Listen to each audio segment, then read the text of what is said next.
Alors donc là dans cette parcelle, vous allez commencer par quel arbre? Là, je vais commencer par celui-ci, là. D'accord, bah allons voir. Ouais.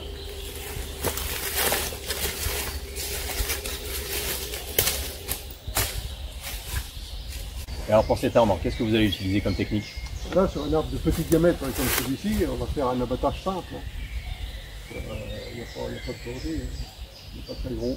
D'accord. Ah, tiens, ce merisier là par exemple. Un arbre comme ça, vous faites aussi un abattage simple? Non, non. Sur un arbre comme ça, c'est trop dangereux. Il faut faire une mortaise. C'est beaucoup plus sécurisant. Une orthèse, d'accord. Alors du coup, comment vous allez procéder là pour celui-ci? Ben là, celui-ci, je vais faire une entaille devant, une entaille directionnelle, là, en direction de la trouée, là où il y a la possibilité pour qu'il tombe sans rester encroué. Et puis un trait de scie derrière, simple d'abattage. Oui, il va partir comme ça. Théoriquement, il part comme ça. Si c'est bien fait, il part comme ça. Eh ben, je vais vous laisser faire. Pas de souci.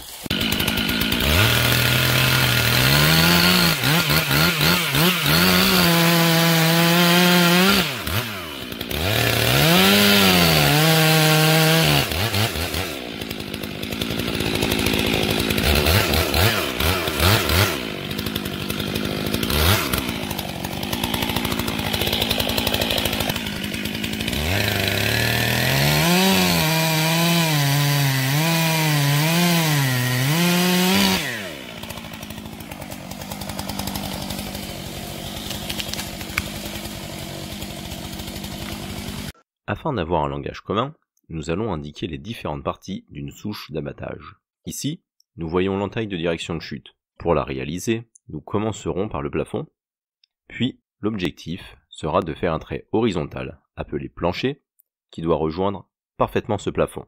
L'angle sera de 40 à 45 degrés. Au final, l'entaille doit représenter entre 1/4 et 1/3 du diamètre de l'arbre. Passons à l'épaulement.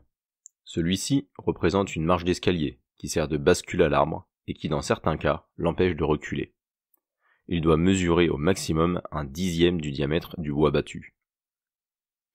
Enfin, la charnière est le bois non coupé qui maintient l'arbre tout au long de sa chute. Sans cette charnière, il est impossible de dire exactement où l'arbre va tomber. C'est donc la sécurité du bûcheron pendant l'abattage. Elle doit mesurer aussi 1/10 du diamètre de l'arbre abattu maximum si le bois est sain. Voici à présent un abattage complet réalisé avec cette technique.